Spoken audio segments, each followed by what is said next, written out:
இந்த Yamaha பைக்ஸ்லாம் பார்த்தீங்கன்னா, இந்த ரேடியேட்டர் ஃபேன் ஓட மாட்டேங்குன்ற கம்ப்ளைண்ட் எக்கச்சக்கமா வரும். ஸோ அப்படி வந்தது தான் இந்த R15ல என்னன்னு பார்த்தீங்கன்னா, ரேடியேட்டர் ஃபேன் ஓடல. ஸோ இதில ரேடியேட்டர் ஃபேன் எல்லாமே நல்லா இருக்கு. தனியா நம்ம 2 விரல வச்சாலே செக் பண்ணிறலாம். ப்ளஸ் வந்து பார்த்தீங்கன்னா, ரிலேயுமே பார்த்துட்டோம் நல்லா இருக்கு. இந்த கிரீன் கலர்ல வரக்கூடிய ரிலே, EOTயுமே பார்த்தீங்கன்னா நல்லா தான் இருக்கு. ஸோ எல்லாத்தையும் தாண்டி அப்ப ஏன் இந்த ரேடியேட்டர் ஃபேன் ஓடல? நமக்கு இந்த மாரி கூலன்ட் லீக்கண்ட் ஆகுது அப்படின்றத தான் பார்க்குறோம். பார்த்தீங்கன்னா தெரியும், இது ஃபேன் நமக்கு சுத்தமா ரொட்டேட்டே ஆகல.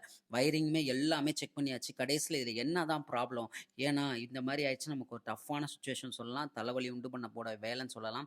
ஏன்னு பார்த்தீங்கன்னா, இது கிட்டத்தட்ட ரூ. 6,000க்கு நம்ம ரிஸ்க் எடுத்து இசிஎம்ல கண்டுபிடிச்சு நம்ம மாட்டியிருக்கோம். ஏன்னு பார்த்தீங்கன்னா, இத நம்ம ஒரு தரோவா செக் பண்ண பட்டி தான் இந்த இசிஎம்மே வாங்கி போட்டோம். ஏன் எப்படின்னு பார்த்தீங்கன்னா, வயரிங் எல்லாத்தையும் ஃபர்ஸ்ட்டு செக் பண்ணிறணும். இஓடிய செக் பண்ணணும். இந்த ரிலேய செக் பண்ணணும். கூலண்ட் ஆயில் சர்க்குலேட் ஆகுதான்னு பார்க்கணும். ஃபேன் நல்லா இருக்கான்னு பார்க்கணும்.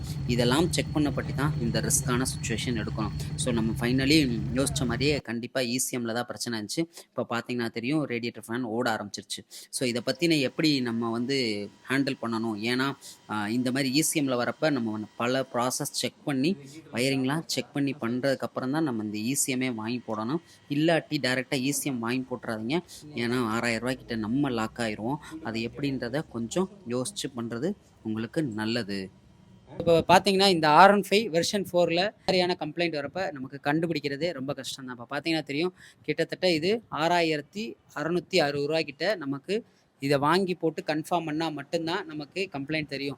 ஏன்னா இஓடினா நமக்கு அழகா நம்ம டெம்பரேச்சர் ஏறுதா இல்லையான்ட்டு ஓபிடில செக் பண்ணிருங்க. அடுத்து இந்த ரிலே செக் பண்ணி பாருங்க. இந்த கிரீன் கலர்ல வரக்கூடியது தான் ரேடியேட்டருக்கு ரிலே.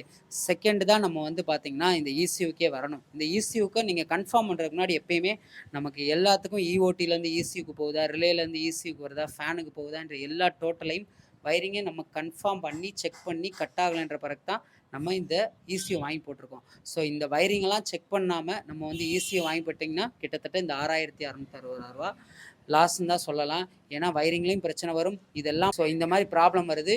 நீங்களும் கரெக்டாக எதுன்னு செக் பண்ணிவிட்டு அதுக்கப்புறம் இசியூ ப்ராப்ளம் இருக்கும். ஏன்னா இந்த இசியூலேருந்து எர்த்து வராமல் இருந்தால் இந்த ரிலேக்கு பார்த்தீங்கன்னா, எர்த்து எங்கேருந்து வரும்னா இசியூலேருந்து தான் வரும். ஸோ இந்த ரிலேக்கு எர்த்து கிடைக்காதனால் கன்டினியூட்டி இருக்கும். ஆனால் எர்த்து கிடைக்கலன்னா கன்ஃபார்மாக இதை மாற்றுங்க. இந்த ஃபேனுக்கு இசியூலேருந்து ரிலேக்கு எர்த்து போகும். ஸோ இதுதான் மெயின் இந்த இசியூக்கு ரேடியேட்டர் ஃபேன் ஓடக்கூடிய ஃபங்க்ஷனு. ஸோ இதை பார்த்து ஹேண்டில் பண்ணுங்கள். இந்த வீடியோ நிறைய பேருக்கு யூஸ்ஃபுல்லாக இருந்துச்சுன்னா நிறைய பேருக்கு ஷேர் பண்ணுங்கள். தேங்க்யூ.